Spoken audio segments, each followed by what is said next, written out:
어떤 아빠가 퍼즐을 하는데 세계 지도 퍼즐인데 평소에 지리에 대한 관심이 별로 없어가지고 어디가 어딘지를 잘 모르는 거예요. 그래가지고 1시간 넘도록 퍼즐을 맞추지 못하고 낑낑댑니다. 초등학교 다니는 아들이 방에 들어오더니 아빠 뭐해요? 그러면서 아니 지도를 맞추려고 하는데 잘 안 된다. 그러니까 아빠 제가 해볼게요. 그러는 거예요. 자기도 1시간 넘게 못했는데 아들이 할 수 있을까 싶긴 한데 그래도 한다 그러니까 그럼 아빠 잠깐 바람 쐬고 올 테니까 네가 해봐라. 그리고 나간 거죠. 그리고 한 10분 있다 딱 들어왔는데 아이가 퍼즐을 다 맞춰놓은 거예요. 야, 너 어떻게 이렇게 어려운 걸 맞췄니? 그랬더니 아빠 이 뒤를 한번 보세요. 보니까 이 퍼즐은 양면 퍼즐인데 뒤쪽에는 사람의 얼굴이 그려져 있어요. 앞에 지도를 보고 맞추려니까 어려운데 사람의 얼굴을 기준으로 맞추니까 쉽게 맞춘 거예요. 제가 그 글을 보면서 어떤 생각을 들었냐면 세계의 지도는 마치 우리가 살아가는 이 세상과 같다. 뒤에 있는 사람의 얼굴은 마치 예수님의 얼굴 같다. 우리가 세상의 법도를 따라가지고 살아가려다 보면 복잡하고 어려운 게 너무 많죠. 사람과 사람과의 관계에 있어서도 그렇고 내가 무슨 일을 해야 하는지 그것도 어려워서 힘들 때가 많고 그런데 뒤편에 그 예수님의 얼굴 그걸 기억하면서 예수님의 생각에 내 생각을 맞추고 예수님의 마음에 내 마음을 맞추면 세상 일은 저절로 아름답게 은혜롭게 풀려가게 될 줄 믿습니다. 근데 사람들은 이걸 거꾸로 하는 거예요. 거꾸로. 그러니까 세상 일을 자꾸 맞춰가려다 하다 보니까 뒤죽박죽 됩니다. 잘 풀리지도 않아. 먼저 우리가 주님을 생각하고 주님의 마음을 생각하면 오늘 쉽게 세상 일이 풀려갈 텐데 그걸 잘 모르니까 예수님께서 오늘 말씀을 통해서 주님의 기도를 가르쳐 줍니다. 너희가 이렇게 기도하라. 이렇게 기도하면 그 주님의 마음에 내 마음을 맞춰갈 수 있고 주님의 생각에 내 생각을 맞춰갈 수 있다. 그러면 문제가 쉽게 해결된다. 이런 마음으로 이 주님의 기도를 우리에게 가르쳐 주고 계신 것입니다. 지난주에 말씀을 드렸죠. 처음에 뭐라고 하나님을 부르라고 그랬습니까? 하늘에 계신 우리 아버지요. 육체의 아버지는 불완전하지만 하늘에 계신 우리 아버지는 완전하신 분이다. 신실하신 분이다. 사랑이 많으신 분이다. 그 아버지 하나님을 믿는다면 그 부름 자체로도 우리 마음에는 평안함이 찾아오고 문제 해결이 찾아오게 될 줄 믿습니다. 이 믿음이 먼저 있어야 한다. 그 다음에 뭐라고 했어요? 이름이 거룩히 여김을 받으시오며 그랬어요. 하나님의 이름이 거룩히 여김을 받도록 우리의 말과 우리의 행동, 우리의 삶이 바뀌어지도록 매일매일 결단해야 한다는 것이죠.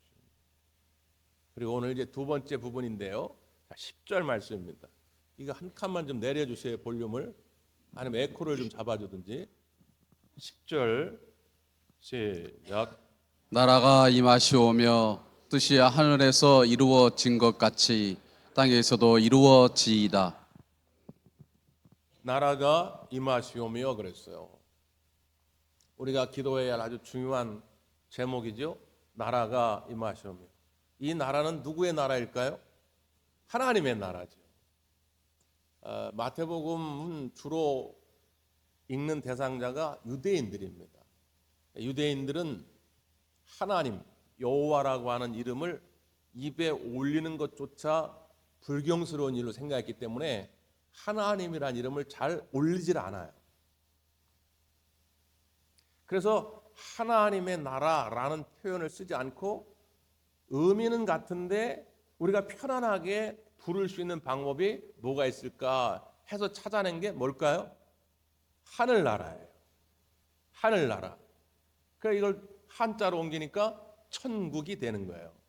그러니까 하나님의 나라와 천국, 하늘나라는 같은 의미인데 문제는 이제 우리나라 사람들이 하늘나라 이렇게 하니까 벌써 하늘은 저 멀리 있는 개념으로 이해가 되지요.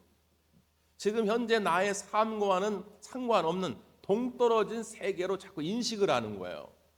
물론 우리가 육신이 죽고 우리의 영혼이 영원한 주의 나라 천국에 가는 것은 맞는데 성경은 그것만 얘기하지 않거든요. 하나님의 나라가 죽어서 가는 저 세상의 하늘나라만 얘기하는 게 아닌데 우린 그렇게만 생각할 때가 많다는 거예요. 그러니까 오해하지 마시고 하늘나라 천국은, 하나님의 나라는 현재에도 그리고 미래에도 우리 가운데 임할 줄 믿습니다. 그 생각을 먼저 가지고 있어야 오늘 이 주님의 말씀이 이해가 돼요. 자, 그러면 여러분에게 한번 묻고 싶은데, 상식 문제인데요. 예수님이 살던 이 시대, 예수님이 활동하던 이 시대에 유일한 왕국, 유일한 제국, 모든 사람들이 생각할 때 야, 왕국은 딱 이 나라야 라고 했던 그 왕국은 어떤 나라일까요? 로마입니다. 로마.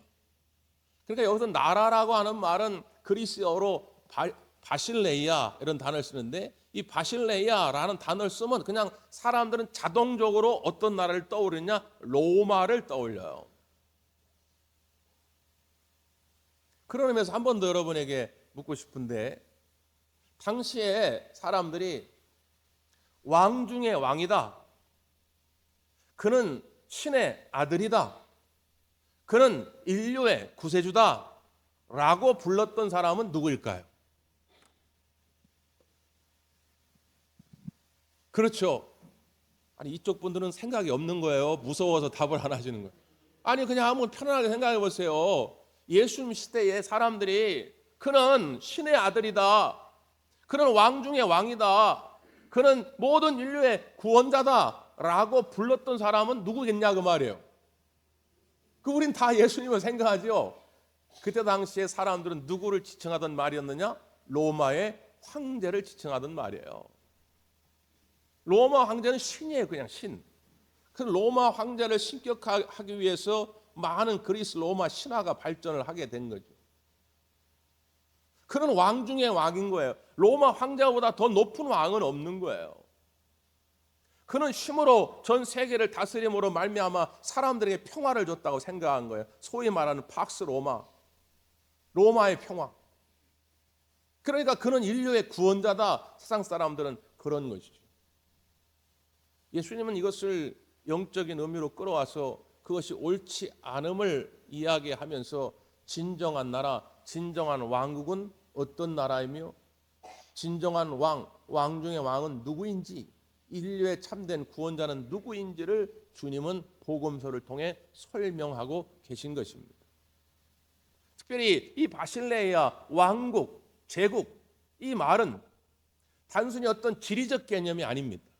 당시 로마의 제국, 로마의 왕국은 너무 광대해가지고 자기들도 국경선을 잘 모를 정도였다고 그래요. 매일매일 전투를 통해서 주변의 식민지를 넓혀왔기 때문에 매일매일 그 영토가 넓혀져 가요. 어디까지가 로마 제국인지도 잘 모를 정도로 그렇게 광대했다고 그럽니다. 그러니까 그들이 말하는 로마의 제국, 로마의 왕국은 어떤 왕국이냐? 로마의 황제의 통치, 그 다스림이 영향을 미치는 데까지. 오늘 여기서 이 바실레아 나라라고 하는 것, 하나님의 나라라고 하는 것도 같은 의미입니다. 하나님의 다스림, 하나님의 통치가 임하는 모든 곳이에요. 그것이 때로는 장소일 수도 있겠지만 그것이 장소일 뿐만 아니라 때로는 우리의 심령이 될 수도 있습니다. 우리의 관계가 될 수도 있습니다.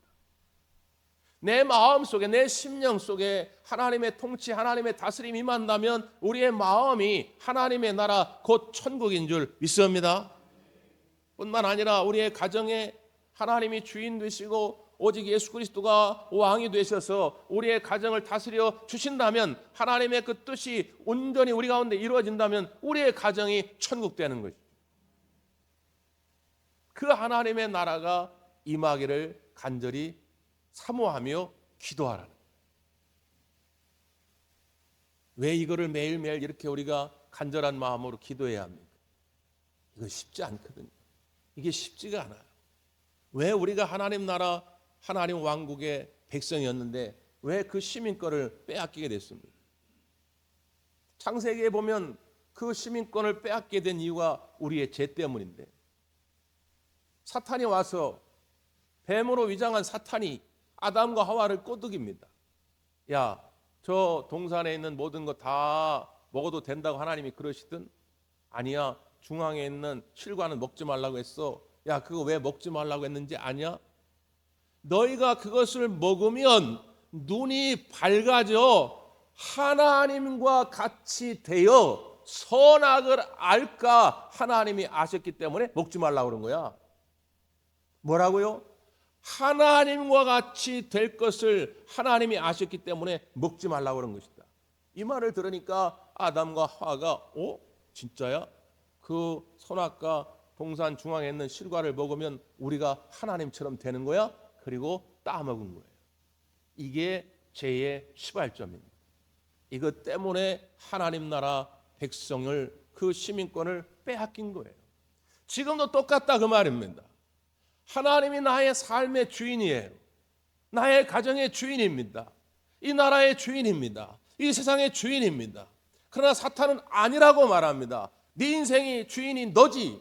왜 하나님이니? 네 마음대로 하면 되지. 네 기분 내키로 하면 되지. 네 감정대로 하면 되지. 네 생각대로 하면 되지. 네 좋은 대로 해. 네 인생의 주인은 너야.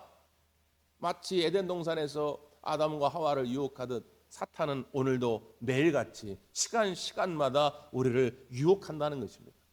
그래서 이 영적 전쟁이 매일 일어납니다. 지금 예배당에 앉아있는 이 자리 안에서도 이 싸움은 계속 일어난다 그 말이에요. 나의 삶의 주인이 과연 누구냐 말이지요.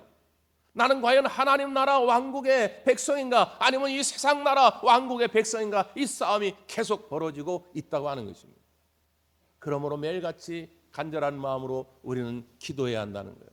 하나님의 나라가 우리 심령 가운데 임하고, 하나님의 그 왕국이 우리 가정 가운데 임하고, 그 하나님 나라 왕국이 우리 관계 가운데 임하고, 그 하나님 나라 왕국이 이 재단 가운데도 임하게 하여 주시옵소서. 그렇게 기도할 때에 우리가 영적 전쟁에서 승리하게 될 줄 믿습니다. 미국의 유명한 전도자 가운데 찰스 버틀러라고 하는 분이 있는데, 이 찰스 버틀러라고 하는 분이 19세기 말 미국 전역을 다니면서 복음을 증거합니다. 우리 감리교회의 선배예요.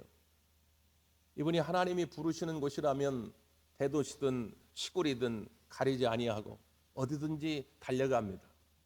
오랜 시간 동안 그렇게 전국 방방곡곡을 다니면서 하나님의 복음을 전하면서 깨달은 바가 하나 있어요.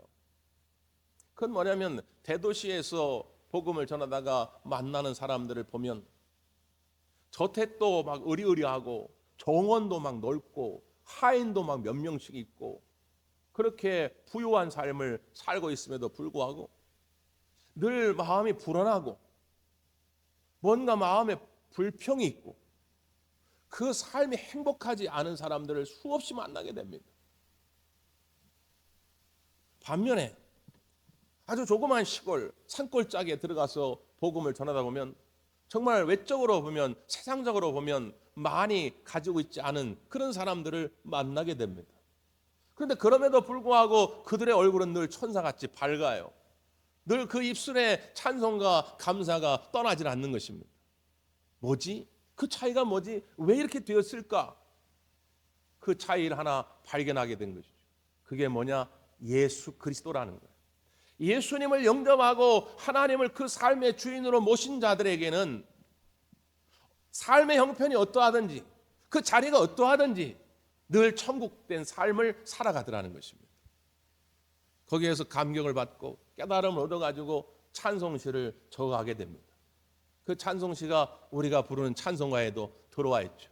내 영혼이 은총 입어 중한죄지 벗고 보니 슬픈 많은 이 세상도 그 어디나 하늘나라 높은 산이 거친 들이 다 같이요 초막이나 궁궐이나 내 주 예수 모신 것이 그 어디나 하늘나라. 아멘. 내 주 예수 모신 곳이 초막이나 궁궐이나 그 어디나 하늘나라 천국이더라는 거예요. 세상 사람들은 궁궐에 살아야만 천국이라고 생각하지만 그렇지가 않더라는 것이죠. 자, 여러분은 어떤 삶을 살기를 원하시냐 그 말이에요. 여러분은 초막에 살든 궁궐에 살든 높은 들이든 높은 산이든 상관없이 천국 백성의 삶을 살게 되기를 간절히 바랍니다. 그래서 언제나 하나님의 나라가 임하시오며 기도해. 내 마음이 흔들리지 않도록, 내 마음이 사탄에게 빼앗기지 않도록, 내 마음이 어둠의 권세로 채우지 않도록 늘 기도하라는 것입니다. 그러면서 이어진 것이 뭐냐면 뜻이 하늘에서 이루어진 것 같이 땅에서도 이루어지이다. 뜻, 누구의 뜻이겠어요? 하나님의 뜻이겠죠. 하나님 나라 왕국에서는 하나님의 뜻이 최고의 법이죠. 그러니까 하나님의 뜻이 이루어지는 건 당연한 것입니다. 이것도 역시 당시 정치적 상황 속에서 예수님이 빌려온 거예요. 우리는 딱 들으면 이 말이 쉽게 와닿지 않지만 당시 이 말씀을 듣던 이스라엘 사람들, 특별히 제자들은 이해하기 쉽게 그 당시의 정치적 상황을 빗대어 말한 것이죠. 이런 거예요. 로마의 황제가 어느 날 칙령을 발표합니다. 조문을 발표해요. 자, 오늘부터 법으로 이렇게 한다 딱 합니다. 지금처럼 무슨 뭐 TV가 있거나 인터넷이 있어가지고 뭐 생방송을 할 수 있는 것도 아니고 안 되죠. 그러니까 칙령을 딱 발표하면 그 사신들이 로마의 황제의 칙령을 들고 부지런히 막 달려갑니다. 어떤 때는 막 일주일 걸리기도 하고 어떤 때는 한 달, 두 달이 걸려요. 그래가지고 막 달려가가지고 그 로마의 식민지까지 다 이 로마 황제의 칙령을 전하는 거예요. 그게 어디까지요? 이스라엘 땅까지 오는 거예요. 자, 이스라엘 사람들은 원래 이스라엘의 법이 있었단 말이에요. 특별히 유대인들은 하나님을 믿었기 때문에 하나님이 주신 모세의 율법이 있었다 그 말이에요.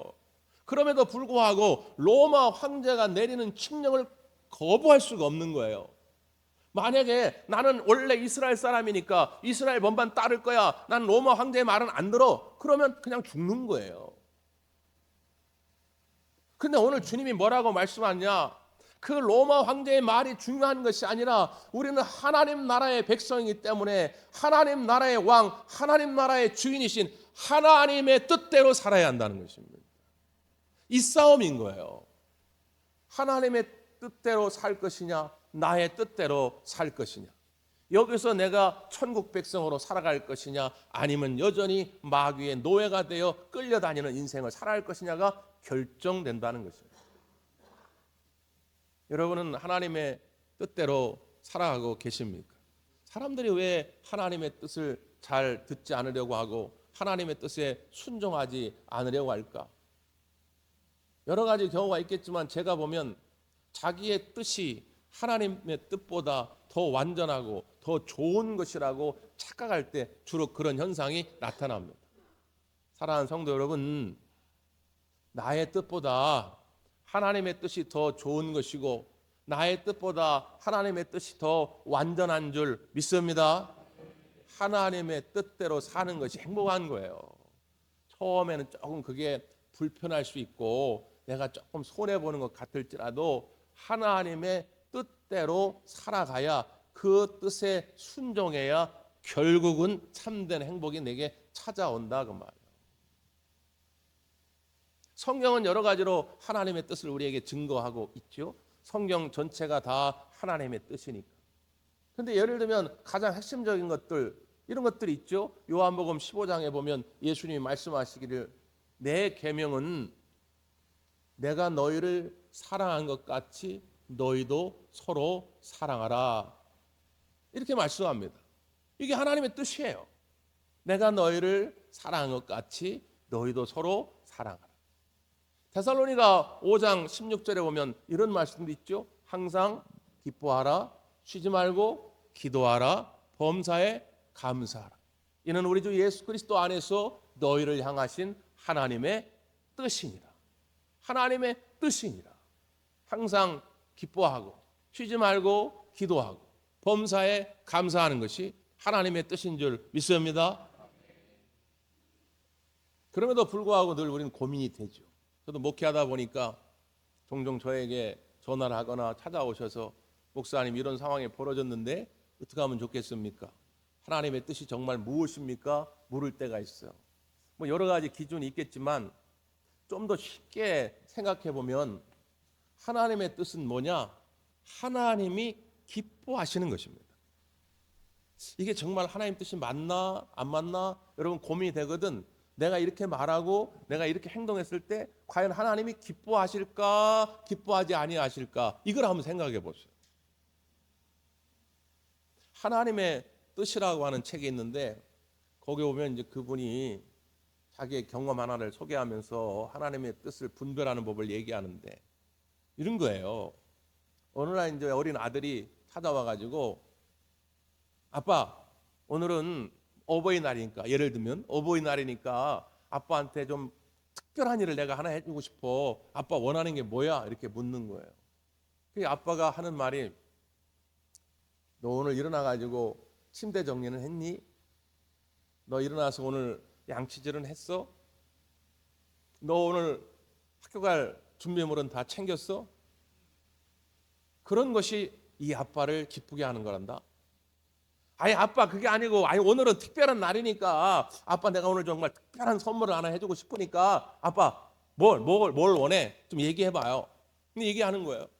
근데 아빠는 그래 네가 나한테 특별한 선물 해주는 것도 고맙긴 한데 아빠는 네가 아침에 엄마랑 맨날 이렇게 씨름하지 말고 일어나서 네가 자고 일어난 침상도 잘 정돈하고 양치질도 빨리빨리 하고 학교 갈 준비도 하는 것 그게 진짜 아빠를 기쁘게 하는 거란다. 그렇게 얘기하고 나니까 하나님의 뜻을 분별하는 것도 그것이 아닐까 이게 생각이 들었다는 거예요.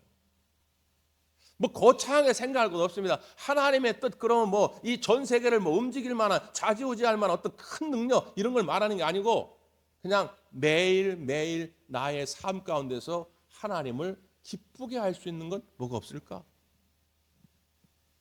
내가 이렇게 말할 때 하나님은 정말 기뻐하실까?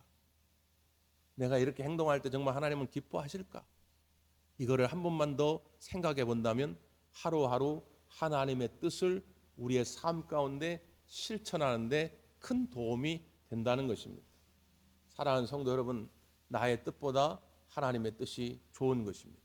오늘 이 말씀을 통해서 다시 한번 여러분 깨달으셨다면 오늘 나의 뜻을 내려놓고 하나님의 뜻에 모든 걸 맡기는 여러분이 되시기를 간절히 바랍니다. 기도하겠습니다.